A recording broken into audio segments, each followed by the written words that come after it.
Warning, the following episode contains spoilers and foul language. User discretion advised. On today's episode, we watch 2003's Paycheck and 2007's Murder Party. So brush up on your stick fighting skills, Because everybody dies. and enjoy the show. Hey everybody, welcome back to another episode of the Movies from A to B podcast, otherwise known as the MFAB podcast. I am Aaron. And I'm Gavin. And we are here to discuss two movies, as always.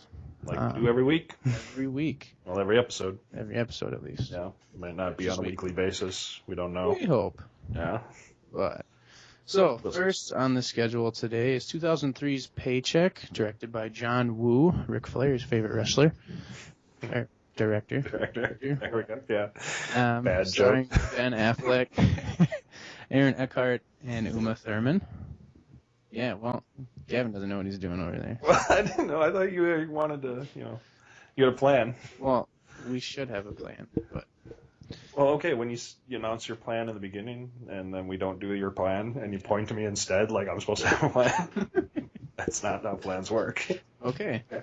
So, all right. We're just going to jump right into it like we always do. This is a story based on a short story by Philip K. Dick. Yeah, one of the great science fiction writers of the 20th century. It's an amazing science fiction writer. Science fiction. Yeah.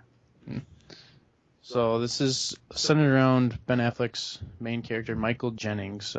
We kind of learn from the credits montage that he's a reverse engineer. He basically steals electronic products. He doesn't really steal. Well, no, he doesn't steal. He bought it straight up. He buy.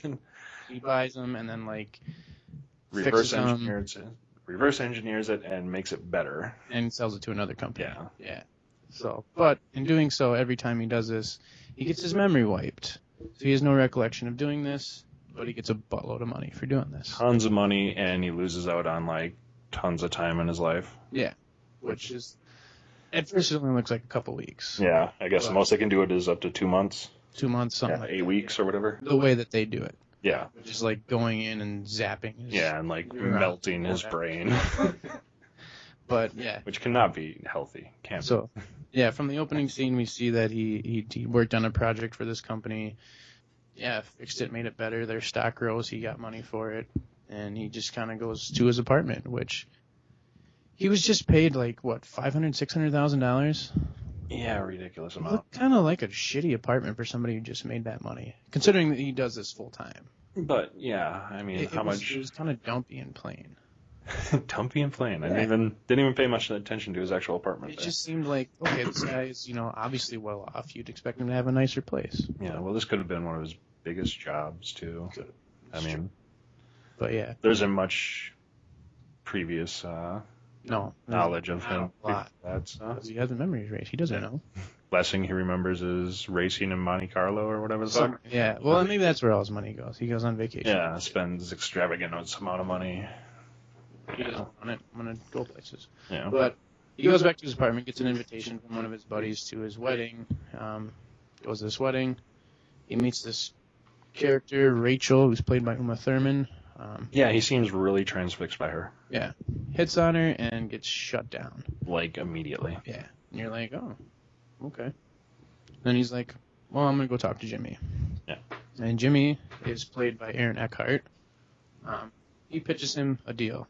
You're going to get paid 8 figures, but we need 3 years of your time to work on this product. Yeah, right off the bat, you can kind of tell this dude's an asshole. Yeah. Well, he seems like way too nice. Has Aaron Eckhart ever played not an asshole? He's Two-Face. Yeah, he'll always be Two-Face. That's probably what I'll call him throughout the podcast, is Two-Face. He always plays an asshole in his movies. Yeah. Basically, he's like, well, 3 years, we can't do this.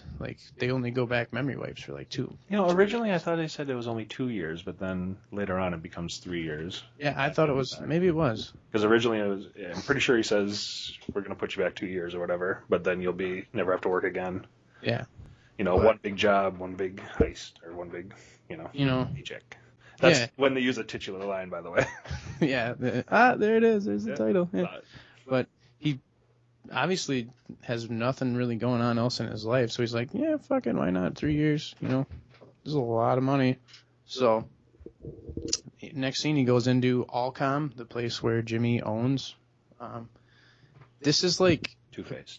okay, Two-Face, whatever. This is like a government-esque security level place. Yeah, there's a lot of shit going on. Yeah, like there. he gives up all his personal items. He's pretty much almost strip naked. He gets to keep his clothes. Yeah. But they even make him take off his sunglasses, which he seems pretty pissed about. Yeah, which they didn't look all that special either. No, but it's like, sunglasses, come on, what am I going to do with them? Yeah.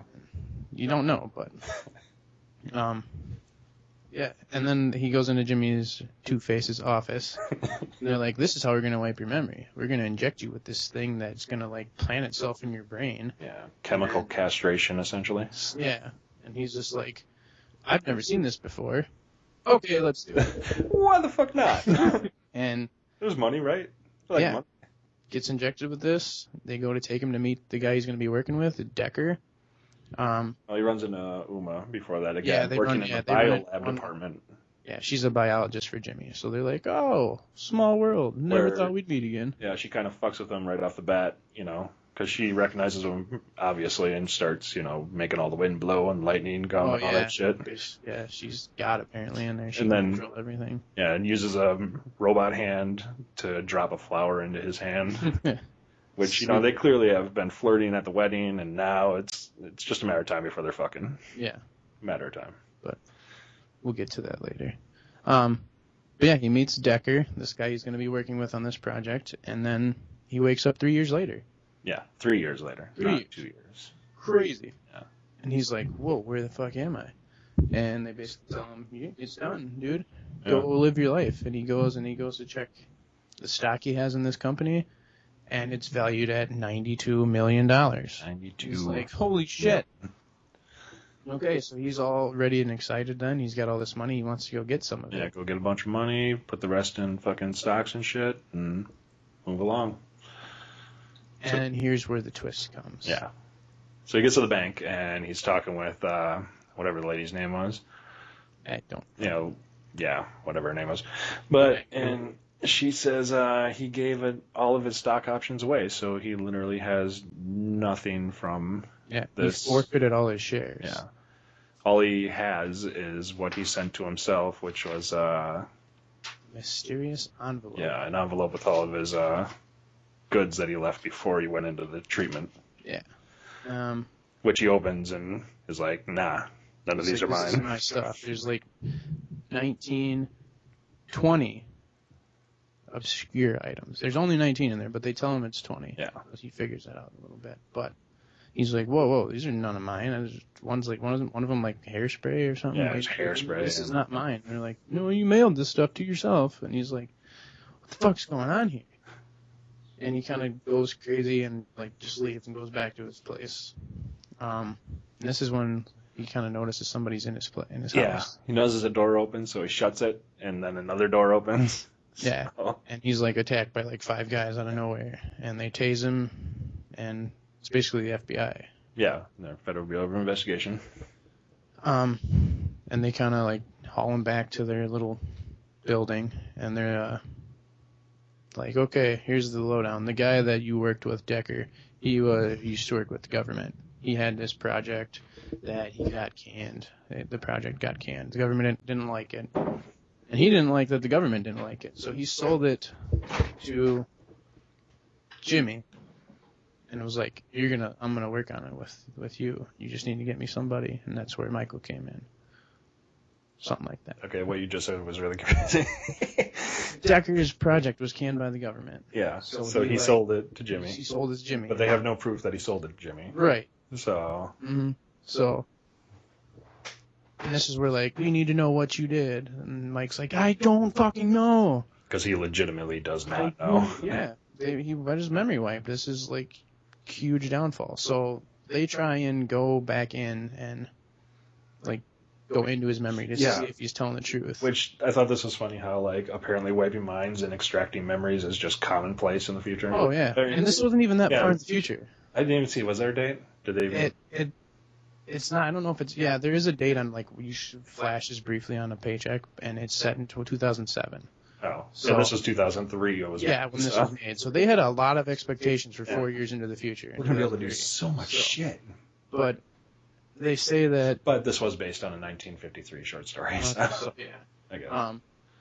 when they're going in his brain and looking at all his memories, they're like, oh, he can't go over 43 degrees Celsius, otherwise his brain turns to mush. Yeah. And it always conveniently stops at 42.9. 42.9 or 42.7. Yeah, it just fluctuates, and you're just like, dun dun dun dun dun dun dun dun dun dun dun. It's very anticlimactic. This is not going to go. It never does. And it never does. And then this is where something stupid happens, where these 19 items start to come into play. Yeah. When you start to realize that, okay, all these items are going to serve a purpose. Michael doesn't realize it at this point, but you kind of start to, because one of the agents takes a cigarette. One of the items is a pack of cigarettes. I got something to say about this, too. Yeah, he's like, I don't think they'll mind. And the guy lights up. If you work in a government building, I'm pretty sure you know not to light up a smoke inside. How does this guy not realize that there's smoke detectors in there? How long has he been? Is this like his first fucking day? It must be. And he Michael C. blows Hall. the smoke and he looks up and he's like, oh shit, there's a smoke detector. And like, this is a government building. These aren't just going to be like, oh, let's shoot some water. No, it's like smoke bombs and Gas stream or whatever the fuck it is. And somehow Mike had like these special goggles.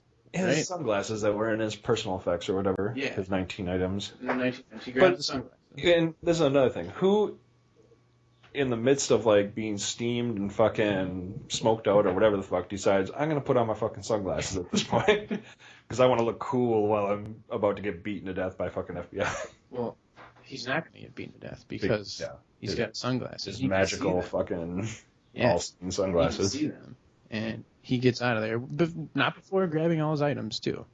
So he's like, I need to figure out what these are for. Just, conveniently, his package has a bus ticket. Yeah. So he hops on a bus, and doesn't he go to a hotel room, and he needs like, I need to figure out what's going on. Yes, that's when he lays all this shit out. He lays all the items out, and it's like, there's like hairspray, paperclip, magnifying glass, matches, a fortune cookie, a wrench, a key, a lighter, a BMW key, a puzzle, bullet, and a watch. Alright, if you can track that. But they're just up here, right? Like, well, the ring too. Did you say? Yeah, but he might have used that on the bus, right?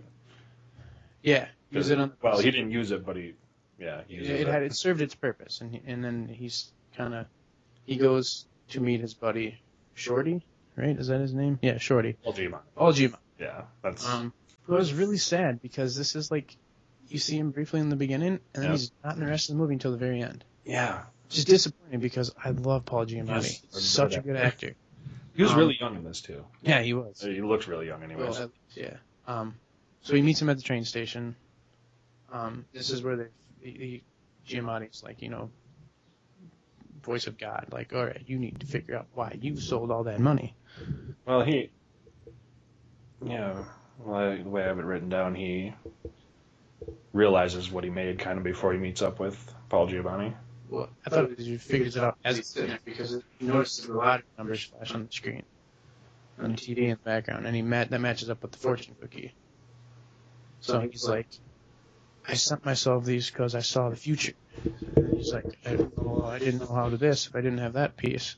And that's when he realizes there's people watching him. And he's like, I need to go see what I built and whatever. Well, he kind of figures out what it is, though. Yeah, he figures out at this point he built a device that sees into the future. Yeah, the time viewing machine. Time viewing machine. Oh. And at which point I was kind of wondering, this is, based on a Philip K. Dick story, so is this set in the same universe as Minority Report? That's a good point. Because they were around the same time, too. Yeah, Minority Report was a little earlier. But it seems like this technology would have come right before the... Yeah, I never thought of that. Maybe that's why Tom Cruise wasn't in this one, because he's busy solving crimes that hadn't happened yet. Could So, these guys the guys that are following them in the train station start shooting at him, and like, God. Nobody notices.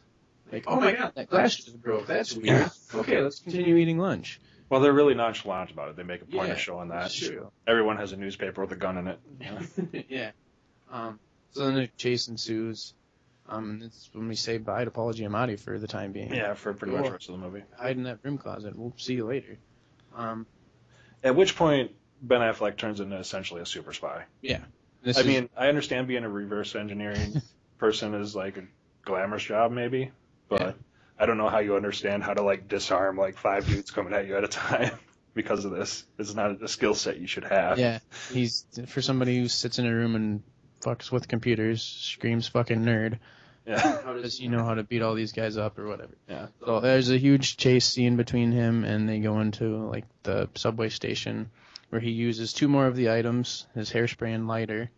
Not to melt a dude. He melts a dude and then the 2 guys shoot each other, which prior to, and not until the end, very end of the movie, that's the only 2 people that get hit by gunfire. Is it? Yeah. Really? Yeah, if you need to go back and watch this, I might have to go back. the rest of the movie, from this point on, there's shitloads of gunfire. Nobody gets hit. So many bullets. So many bullets. Nobody gets hit. Not even bystanders. Wow. But these guys just literally shoot each other. Well, that's partially because, you know, Ben Affleck is a fucking super spy who can disarm anybody. And then did we catch up with one of the main guys that's after him, Wolf? Yeah, Wolf, the baldy dude. He's chasing him down the subway tracks. Corridor to a subway, yeah. And he's got a gun pointed at Wolf, and Wolf starts to back. He's like, haha, you're going to get hit by this train. And he releases the clip from the gun. Oh, yeah. And perfectly Kicks it, yeah. into the electric rail. You know, his spy instincts kick in He's like, because he's a spy. without breaking eye contact at Wolf, he just like knows how long it's going to take this clip before it hits his foot and Knocks it over to the third rail. Um, Which, of course, lights every bullet off somehow. somehow. 'Cause that's how bullets work. And he slows down the train a little so he has time to run forward. And, you know, apparently we realize how easy it is to break a master lock. Oh, yeah. 2 hits with the butt of a gun. Yeah, they are fucking, you know, Easy. paper mache in the real world. And he, like, takes the paper clip, uses that to rewire the thing and stop the train.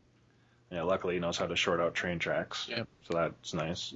With all the memory wipes, somehow there's some valuable skill stuff still in there. Yeah.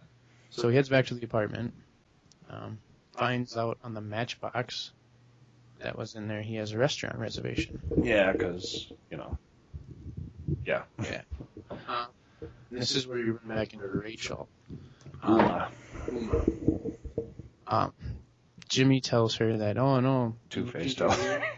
Mike left Alcom this morning, and she's all sad, and she goes into her bathroom, and they're watching her on security camera, and they kind of see that there's a secret message in her apartment. Yeah, she gets all weepy and then goes out to work.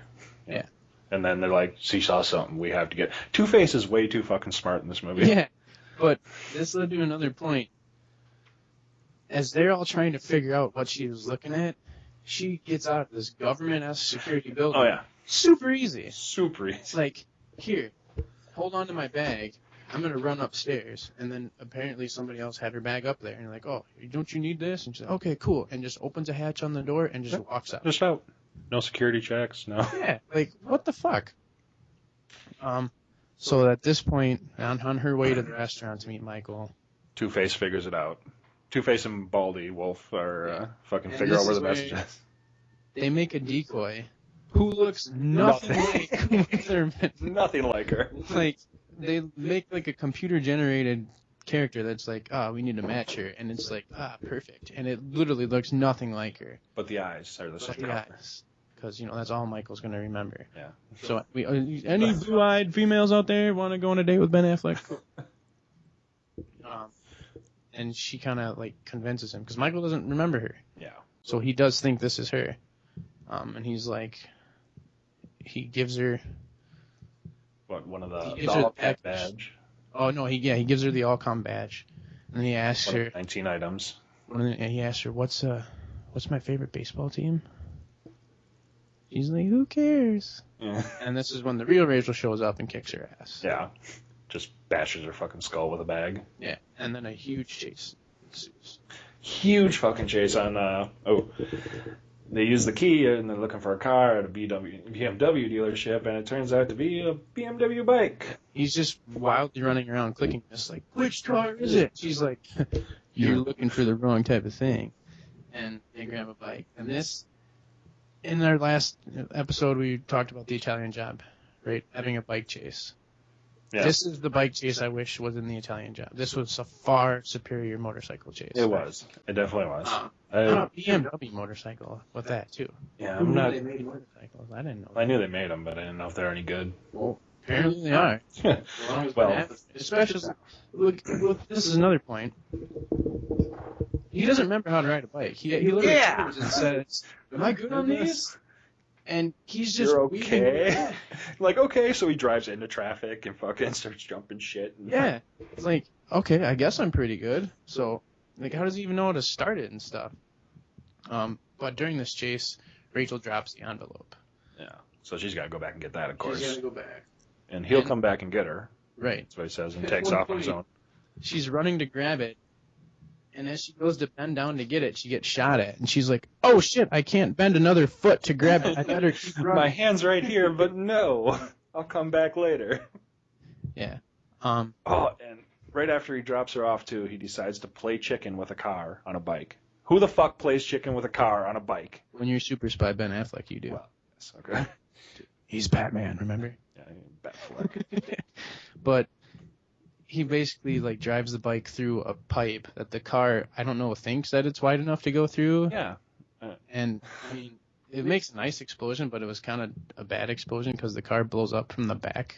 If you pay attention I close. wasn't paying that much attention. I just like that there's an explosion. Like the explosion happens from the back of the car, not the front. Really? Yeah. So I thought that was kind of. They like a good car chase, and as long as it has explosions, I'm pretty much satisfied. I tend to be, anyways. Yeah. So they basically escape, and then they go back to. Well, the police catch up, in which the police show up, and all of Wolf and his guys decide, we should get the fuck out of here. Oh, guys, the cops are here. We're the government. We better leave. Yeah.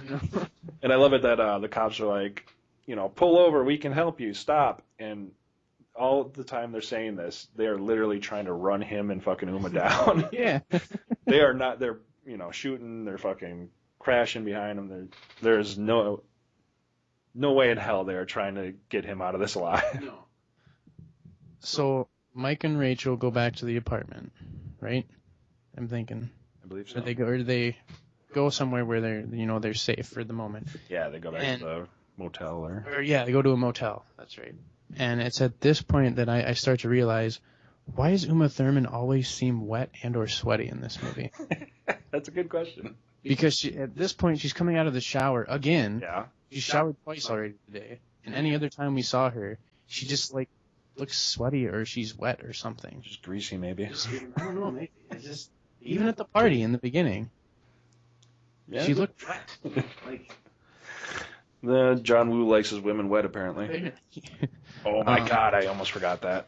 And this is where they're like, okay, we need to go back to Allcom and see this machine. Yeah. And at this point, Jimmy's keeping an eye out for him. He sees that they're coming. Yeah. But they do take out a good amount of goons. Yeah, they do. But they go through the biolab, and that robot hand comes back into play that Uma knows how to use, and fucking starts tearing dudes up. And this is where fucking Affleck gets to use his sweet stick fighting skills. Oh yeah, we saw early in the movie these Amazon Echo type speaker looking stick things that like flash, and he whacks them with the kendo stick and whatever.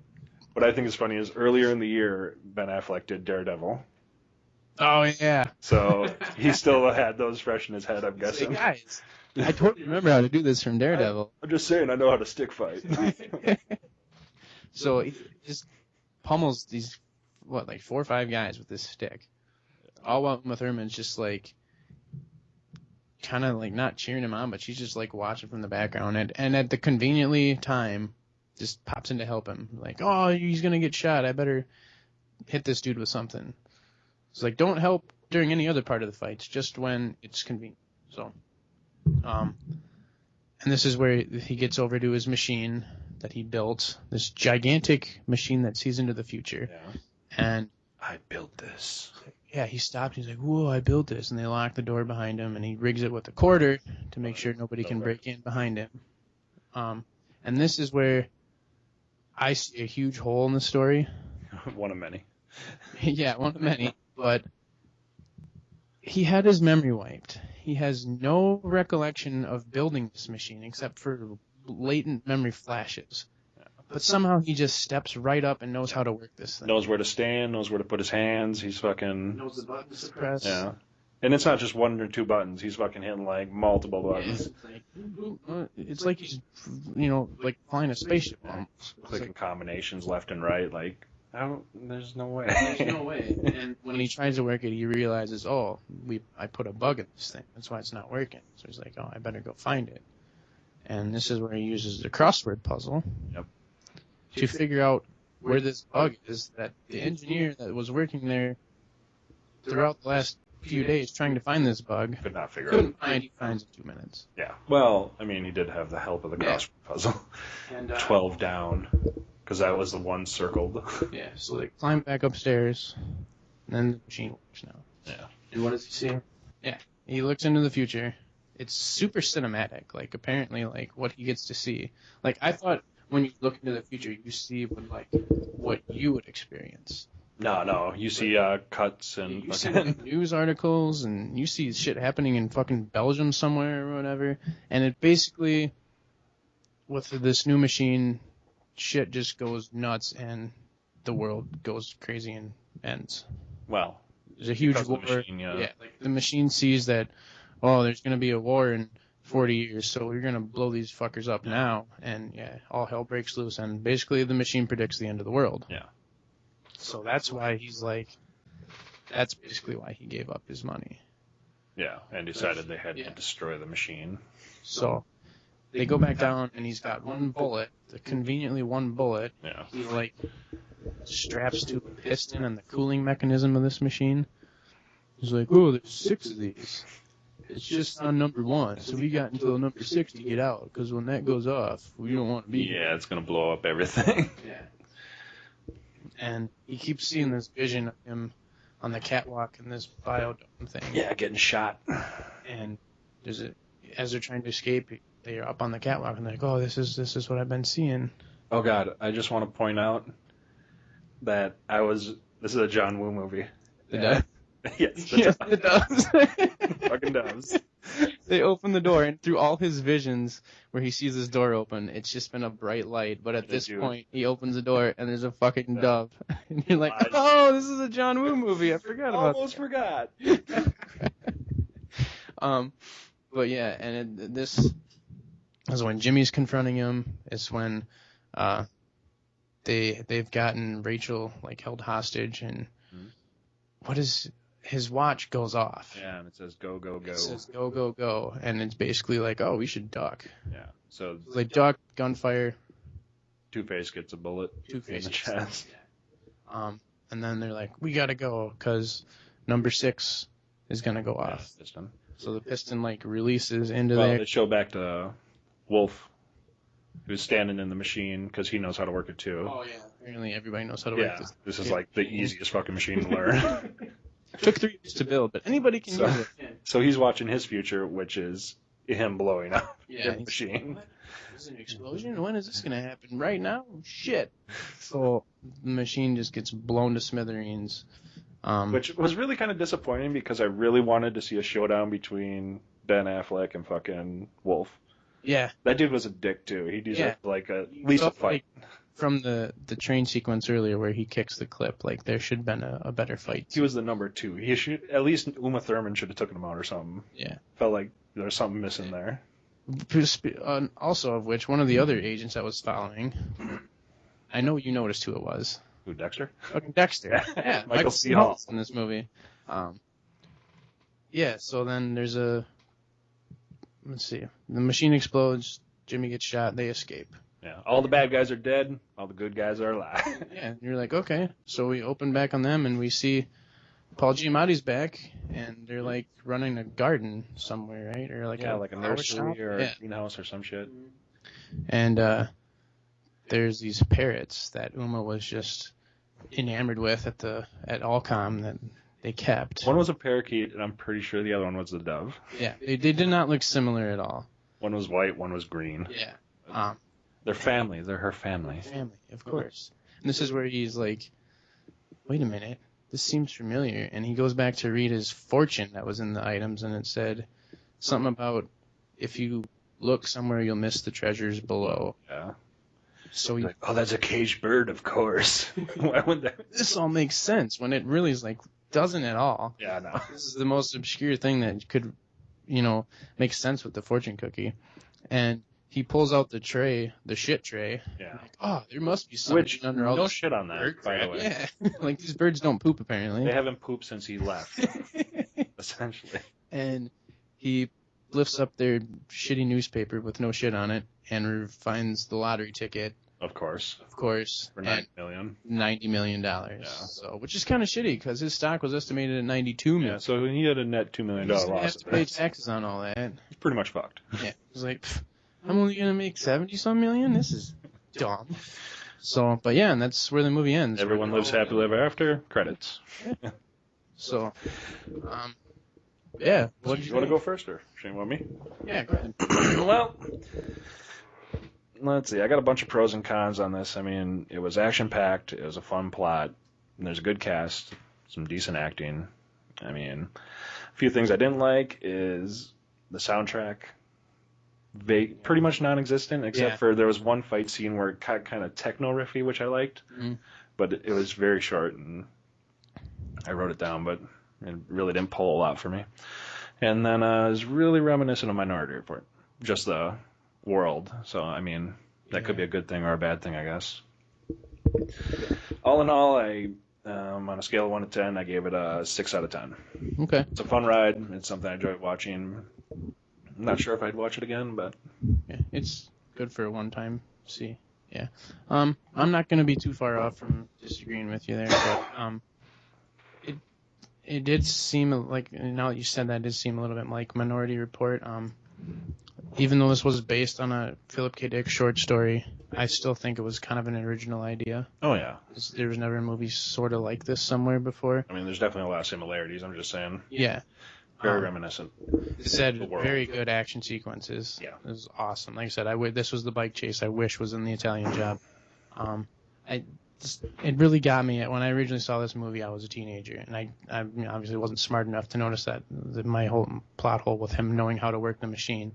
Now I look back on that, like, that's a huge part. Like, you could have took an extra 15 seconds to where he, like, looks around and kind of uses his smarts to see, like, okay, maybe I should do this, this, and this, or gives it a couple test runs. Yeah, or screws up once or twice. Yeah, but no, it's just boom, I'm gonna go right into this because I built this, I know how to use it, even though I don't remember building it.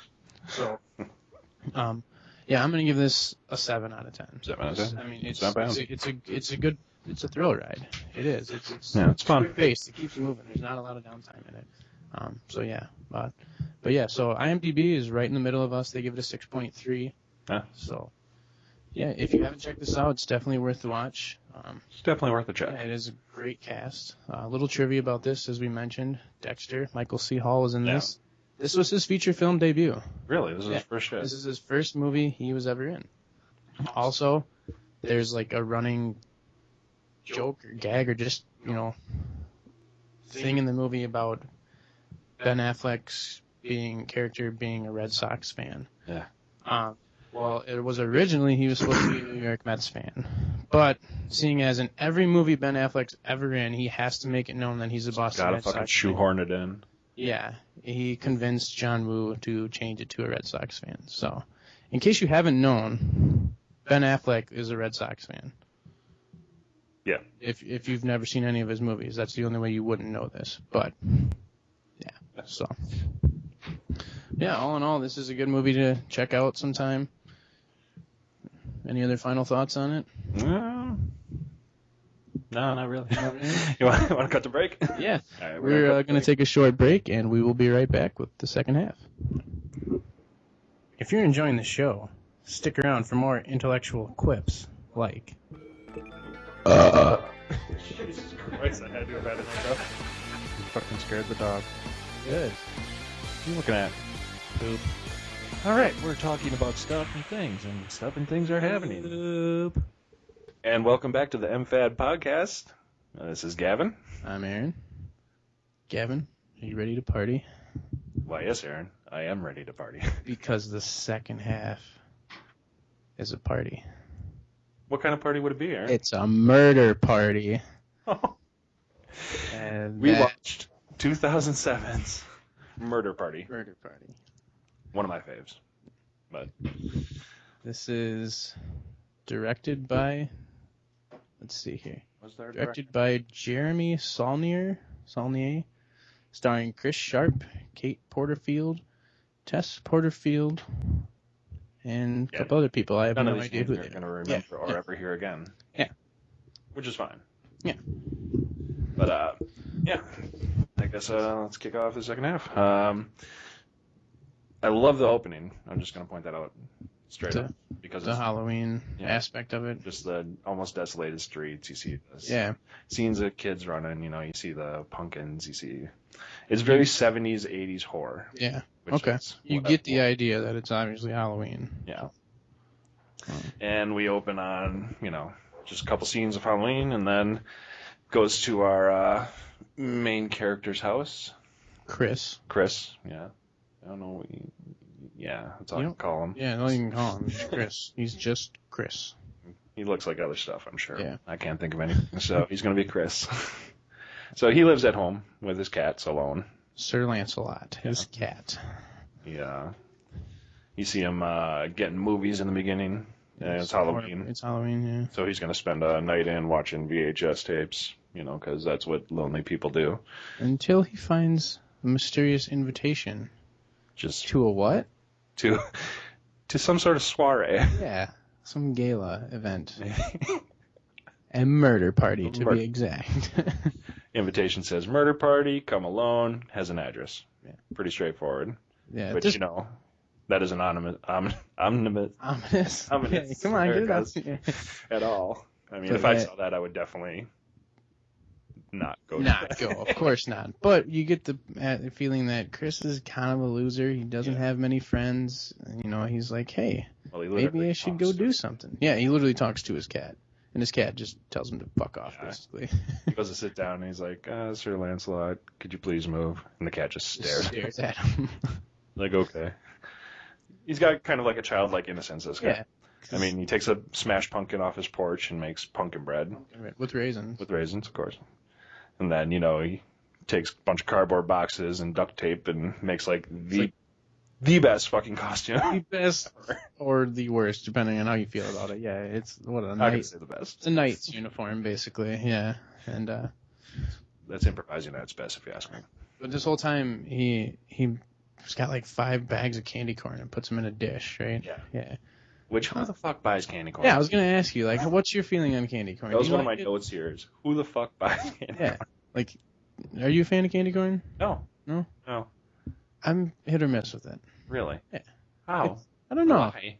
It's sugar. So, I mean, obviously there's a aspect to it. It's like, this is good, but why am I eating it? Because what is it? There's a comedian who did a bit once saying how they only ever made one batch of candy corn. And people just throw it out. And re-fucking sell it. Yeah.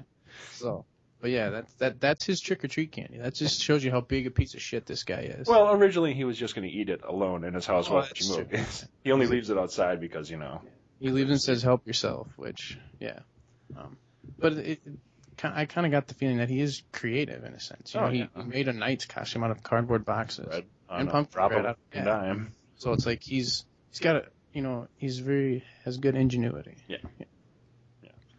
So we see his voyage to the murder party. Which is incredibly long. Not really. I didn't think it was that long. They show him on the subway getting rapped at. Yeah. He's just freaked out. Yeah. Guy's just freestyling at him very angrily. Well, when I got it, I was like, okay, he took the subway. He's going to get off, go a couple blocks, and be there. But he just kept fucking walking. Way off the beaten path. Yeah, he's like, oh, is this? Okay, it's that way. And you're like, oh, he's going to be there. At one point, he's running. Yeah. And it's like the streets are completely desolate. There's nobody around. Like, at what point did this guy even contemplate thinking, I should probably go back home? Yeah. Well, he is taking pills, too. Yeah. Which, there's a few theories I want to discuss about that. Okay, yeah, because I was in the dark on what his pills were for. Yeah. So.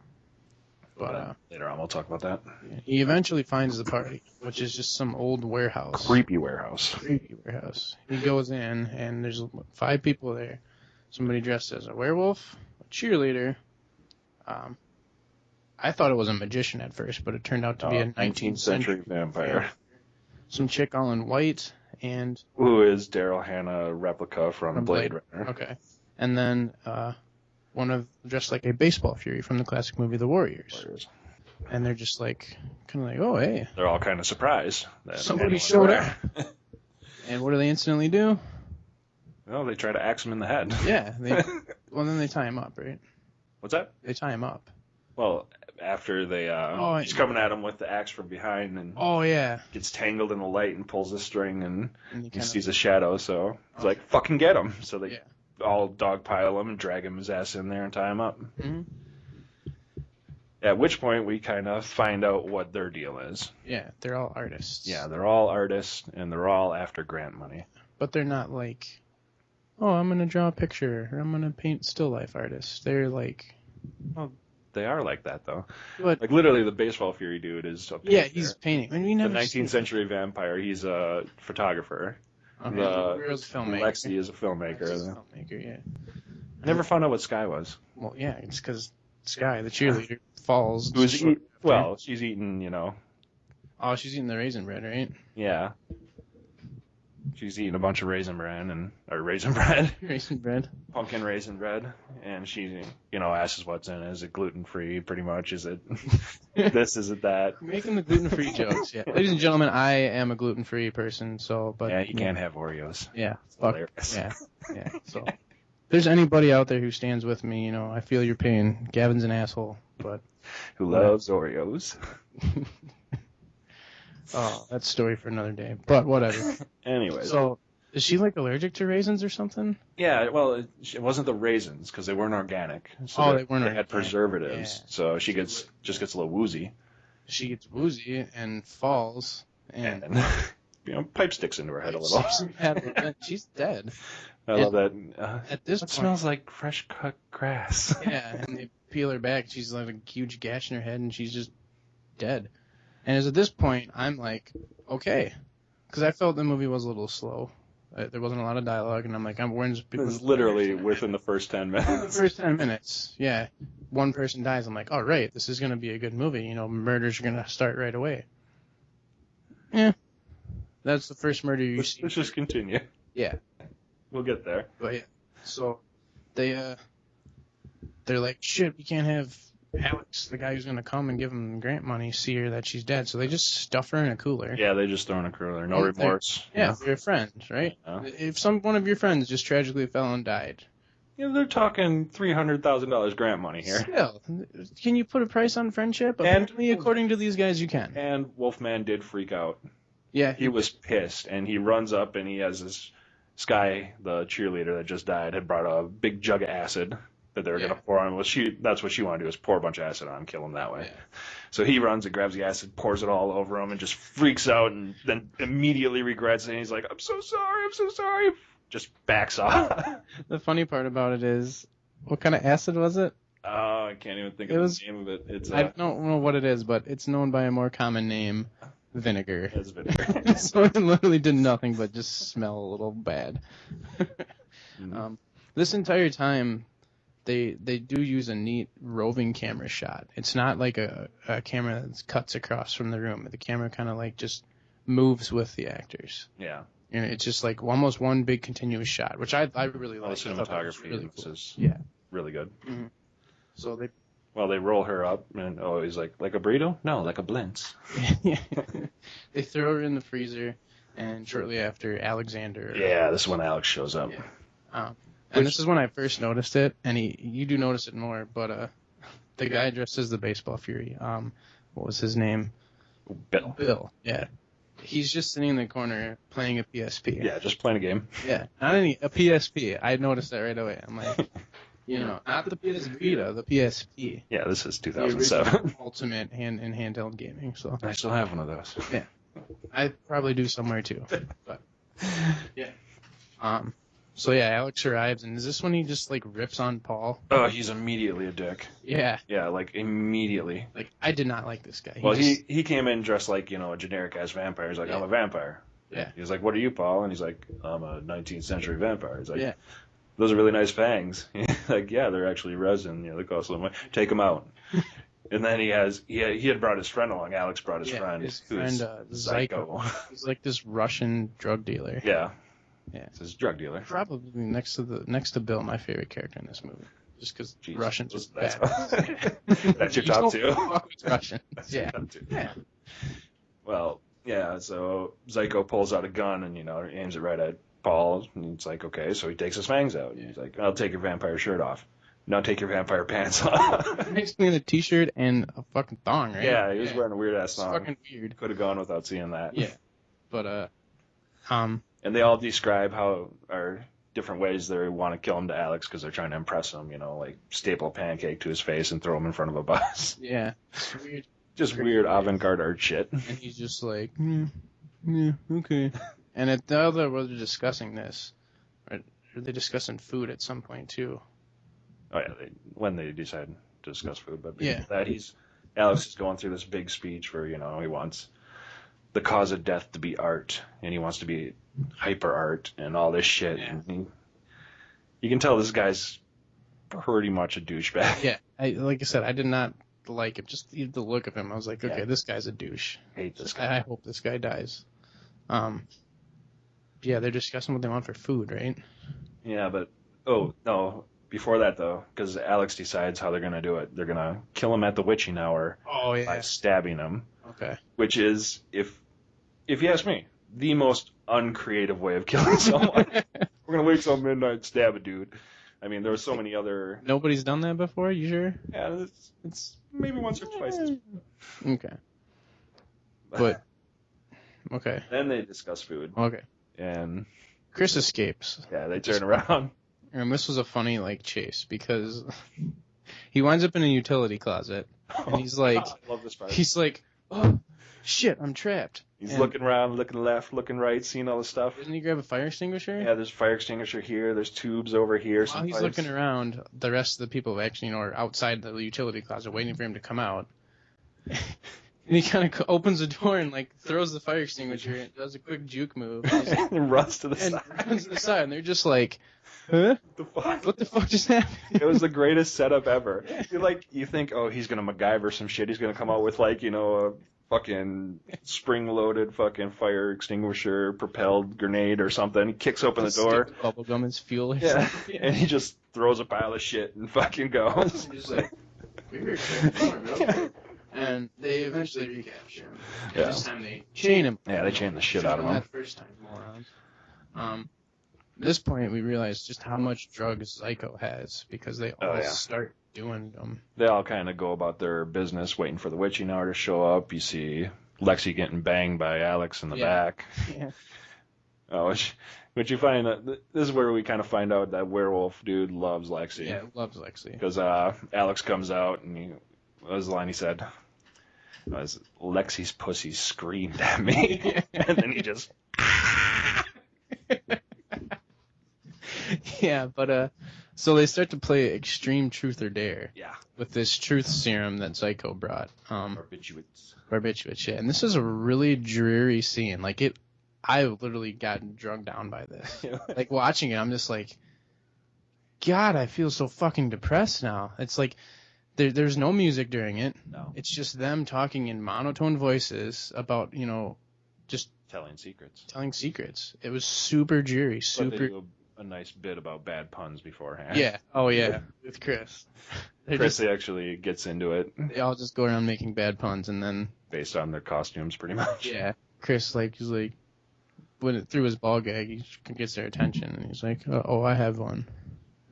It's like, looks like I'm having a terrible night. And they're just like, what? And he's like, night with the K. Cause it's like, oh my God. Love it. But, so many bad puns. Yeah. And then they moved to the cocaine dance party. That's what I have written down here. Oh, yeah. They all started doing, if they went from being incredibly dreary to just doing lines and just going wild. Well, at one point, Paul was like, yeah, we said we weren't going to do alcohol or weed. And that's when werewolf dude, knows Lexi's getting fucked, so he's drinking heavy. Yeah. He's pouring some kind of moonshine down his throat.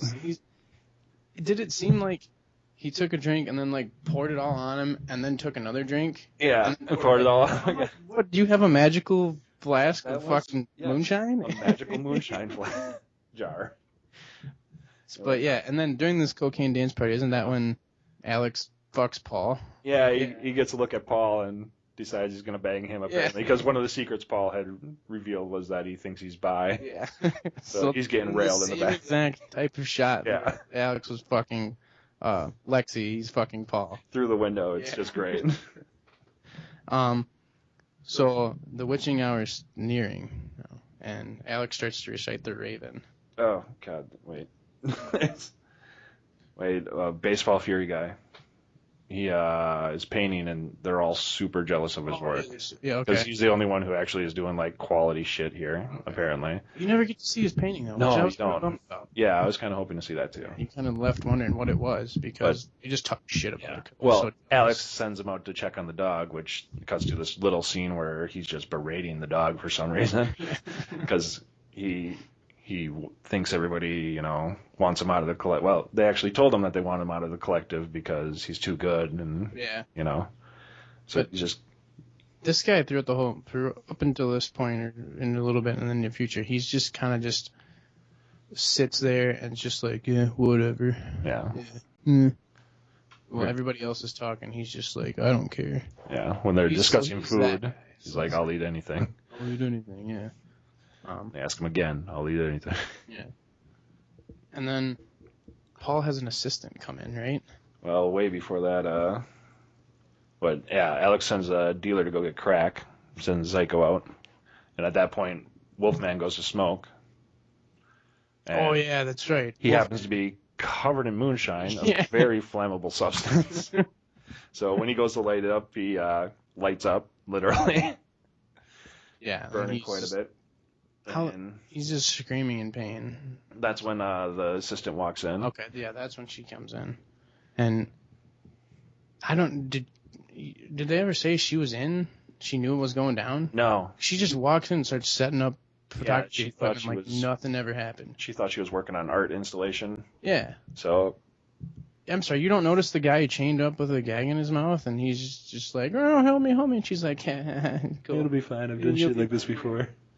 So, at this point, Alex is talking down to Paul again, and Paul's finally had it. Yeah. He kind of snaps. He's like, you're bullshit. Do you even have the money? I mean, are we going to get a grant? Or starts really challenging Alex. Didn't they secretly give him the truth serum at this point? Well, this is when it happens. This is Okay. when Paul comes up with the truth serum and freaking jams it in him. Yeah. As, I think this is when Lexi is trying to put out Wolfman, who's on fire. Oh, yeah. And they end up dragging him back in the house, or the warehouse. But yeah, they kind of inject Alex with the barbiturate, because he didn't inject it earlier. He just Right. faked He like faked like he did. So he wanted to know everybody's secrets. did. But now everybody's going to know his. Yeah, which are great, because his name isn't Alex, it's Tim. Tim, yeah. My name's not Alexander. And he's a fry cook. Yeah. Lives at his grandma's house in New Jersey. Just a poor sack of shit. Just a real piece of fucking human garbage. Yeah. What And right at this point, this is when shit just goes sideways, and everything kind of gets fucked up. This is what I was waiting for. Yeah. I literally felt the movie was very slow and drab until this point, because I'm like, it's called Murder Party. Yeah. Where's all the murdering, Ben? It doesn't all have to be murder. But I really felt like from the opening. Okay, we just did a movie called Paycheck, and there was only one mention of a paycheck. But the cover of the movie had a guy with 2 chainsaws, and there was blood everywhere. I'm like, this is gonna be a graphic movie, but I felt it was slow. But at this point, things do get going. This is when Zyko comes back with the crank, bag Yeah. of crank he was sent out to get. Who he just leaves it on next to Alex Yeah. or Tim. And Alex is all drugged up at this point. He just says, Zyko, shoot Paul in the face. In which point he does not hesitate at all. No. Pulls out the gun, this is another great part, because shoots him right in the fucking back of the head. As he's taking a picture. Yeah. Right? Yeah. And then Paul, just blood gushing out of the side of his head, turns around and is like, really? Really, bro? Really? Can And I then- get one decent hook? And then the dog eats the speed, Yeah, dog grabs a Crank, crank and yeah. goes off with that. which I thought there could have been like a more funny sequence with that. But 'cause how often do you see a dog eating cocaine or crank or whatever it was? But Alex tells Zyko to kill them all. At which point, there's tuffles and fights left. This is where fights break out. The werewolf grabs his electric chainsaw. Yeah. Oh, and werewolf peels off his mask, Yeah. which has been melted to his face, so it's Incredibly all gruesome, yeah. just god awful looking. It was awesome. And he saws Zyko's leg off. Zyko's leg off, yeah. So Was Zyko's fighting with Lexi. yeah. He's like, get off of her. Mhm. So Zyko's done. Yeah. And Lexi gets up and Alex gets up at that point and starts to walk off, and the dog, just high on crank, follows him out. We never see what happens. Yeah, I wish they would have shown that. I wish they would have shown what happened, because Alex comes back just like dragging himself across the floor. With his face chewed off. Yeah, so obviously the dog did something, or something happened. Well, that dog's on crank. I'm sure he did a lot of things that night. But then, Lexi's about to get up when she receives a good old-fashioned axe to the back of the head. Yeah, so Lexi's gone. That's pretty much when the baseball fury guy goes nuts. Yeah. This is when the guy who's just been quiet the whole time's like, fuck it, everybody dies, which is the tagline of this movie. And he just beats Alex to death with the baseball bat. Yeah. Well, the cake, he beats it. He beats the cake, yeah, but then he does something to Alex too, doesn't he? I think Alex was already dead at that point. Maybe. But yeah. But I know, Lexi was unlocking his chains. Right. The main character. Okay, yeah. So setting him free when she gets the axe in the head. That's right. Yeah. So now Chris is able to make her run. Yeah, so he can finally get out. Which, another amazing fun chase. Yeah. There's a conveyor belt. Oh, I love the conveyor belt. Roof, and Chris rides it up because there's a button at the bottom and the top. He rides it up to the top, and then the baseball fury Bill starts riding it up, and Chris is like, meh, presses it down. So it's going back down. And then he gets you. And he takes off, which is, there's a rooftop chase between the baseball fury and Chris. Chris is running, the baseball fury's walking. Yeah. The distance never seems to. But I love how Chris got past the conveyor belt and he got to a nice quiet spot and he just stops to take a piss. Because he hasn't pissed in, how many hours. But he's just draining the vein when the baseball fury guy comes around the corner. In the middle of being chased by a crazy maniac. But I really gotta piss. You gotta go. And then the fury catches up to him, obviously, because he stopped to piss. Yeah. And at this point, so does werewolf guy. He's chasing him now with his electric chainsaw. Keep in mind, he's got a chainsaw, and he's carrying an extension cord with it. It's a very convenient chainsaw. Oh, there was a scene earlier where he was coming down the hallway when Chris first escaped and grinding on the side of the wall, and then the chainsaw unplugs and it just dies. Oh, shit. So throughout this chase, they wind up at another party. And this is a party everybody was referencing. Cicero's party. Yeah. They were going to go to that. This is like a more traditional type party. People are drinking, laughing, having fun. But there's still lots of art installations. Yes. And basically when Bill gets there, Chris runs into this room where there's just people body painting each other and stuff, right? Yeah, the bus people, they called it. Bus people, installation, whatever. And art stuff. Bill, Baseball Fury, just slaughters everybody. Comes in and just starts axing people. Yeah. At one point, the guy's like, hey, great costume. And he's like, right in the face. Yeah. Pretty brutally kills like 5 or 6 people. Yeah. And the whole time, Chris is in the corner like, why are you doing this? He's just getting splattered with blood. Like, his whole costume is now covered in blood. Yeah. And that's when Wolfman catches up, and he sees an outlet. So he plugs in his fucking electric chainsaw, and as he's fucking with the cords, that's where he falls off the fucking roof. Falls off the roof, and just happens to conveniently, and leave the chainsaw hanging outside an open window where Chris can grab it. Yep. And Chris grabs it. Fights off Baseball Fury.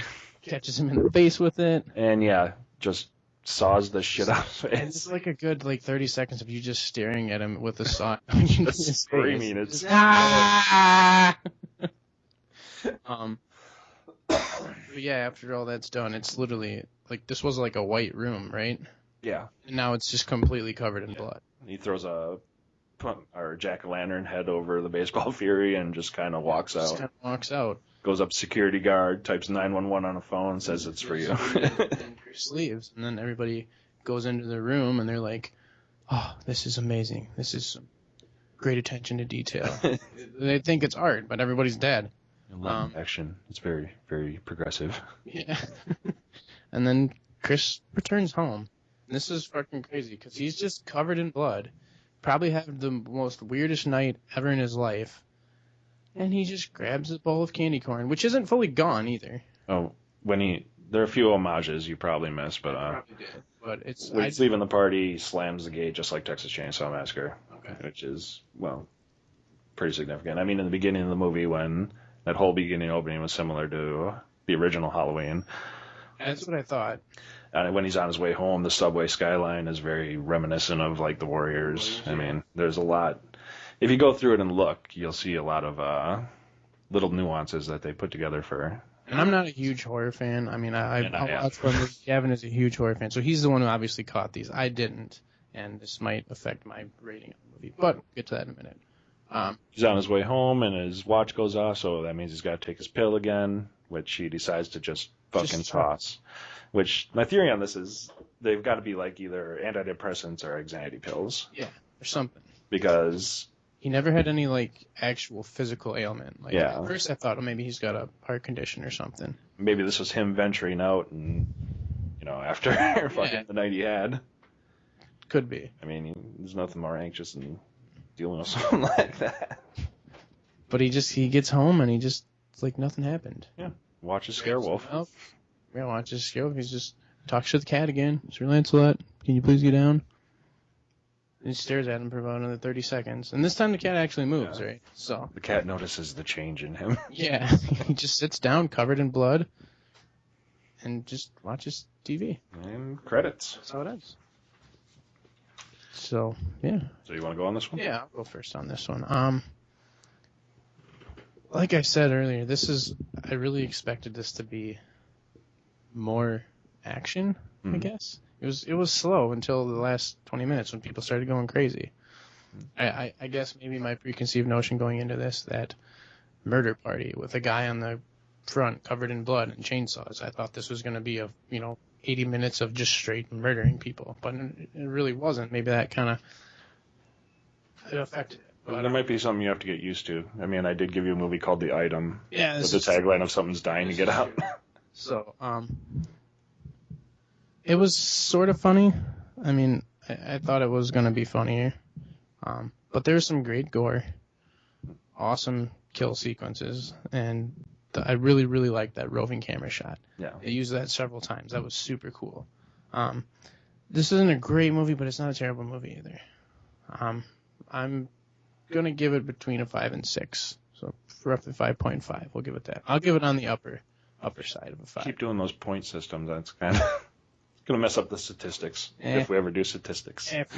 But yeah, it's middle of the road for me. Middle of the road? Yeah. This would be Would you recommend it? I would on certain occasions. I see.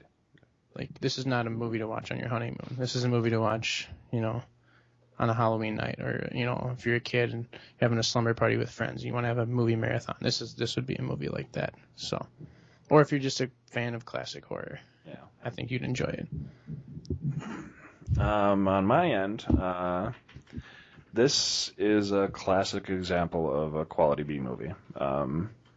They literally went into this with no budget. It's just a group of friends working together, and they produce something this, dare I say, beautiful.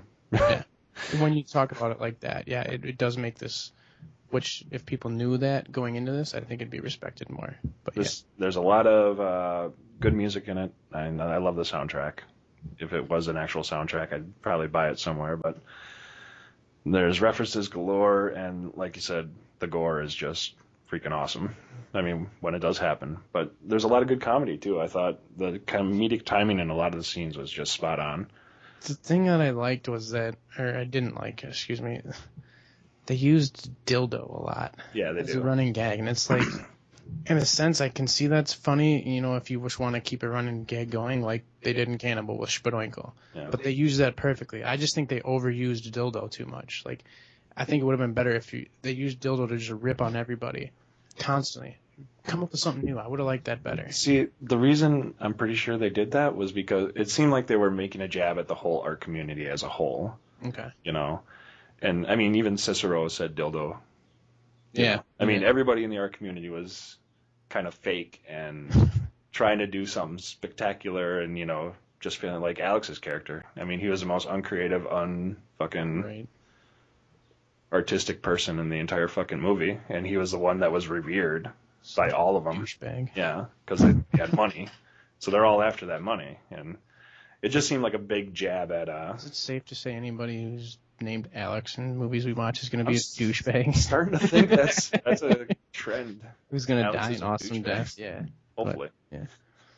But all around, I mean, that was on my cons too, was dildos. Yeah. But I mean, the more you think about it, the more it's a connection. But speaking of other connections, there was one link between the two movies we watched today, which I loved, because Lexi's character, who was dressed up as Daryl Hannah's replicant for Blade Runner, was a Philip K. Dick story, which was also Paycheck. Was a Philip K. Dick story. So Keep in mind, we had no idea this connection when we picked these movies, so 6 Degrees of Kevin Bacon, holy shit. So what are you going to rate it? Oh, I mean, all in all, I love this movie. I'm giving it an 8 out of 10. Okay. It was fun. IMDb catches us right in the middle, gives it a 6, right? I believe. Yeah, it's close to So, close to the middle. I mean, in the middle of our ratings, I guess. Yeah. So, I give it a 6. in between our rating. But, yeah. This is a really, really short movie, too. 80 minutes. 80 minutes. Definitely worth a watch. Yeah, and it did win some indie film awards, right? At Slamdance and at the After Dark Film Festival, it won audience awards, and then at the Vale Film Festival, it won. What was it? Best Picture. Yeah, Best Picture. Yeah. 2007, which is pretty impressive. It's got some clout. Yeah. I mean, you'll probably never see a movie by these people again. Right. Maybe, but I doubt I it. have no idea who any, and these people literally, their characters went by their real names, too. Yeah. So. It's a group of friends. I mean, they did pretty much what Evil Dead did, but with less money. Which, in my book, that's impressive. That's to be respected. Okay. So. Yeah. So all in all, this was an okay movie for me, and Gavin thinks it's good too. So. Do a little better. Yeah. A little better than good. Yeah, that'll do it for this episode. Contact info? Yeah, we'll give you some contact info here. We are on Facebook. Just look us up, MFAB Podcast. We are also on the Twitterverse if you want to send us a tweet. We are at MFAB Podcast. And we also have an email account, mfabpodcast@gmail.com. There seems to be a theme. Maybe that's why we call it MFAB Podcast. Maybe. I think. Maybe. Possibly. But yeah, just shoot us, any comments you like the show. Questions. Make fun of us. Make fun of us because we're, a bunch of idiots. So, and future ideas for future episodes you'd like us to do, get at us. Anything else you want to add before we sign off? I think that's it. All right. I think we just wrapped it up. I'm Aaron. And I'm Gavin. Thanks for joining us. We'll see you next time. Next week, we watch Jesse Eisenberg create Facebook in the Social Network. And we see Jude Law get his second butthole played with in Existence. Until next time, That's a wrap. cut!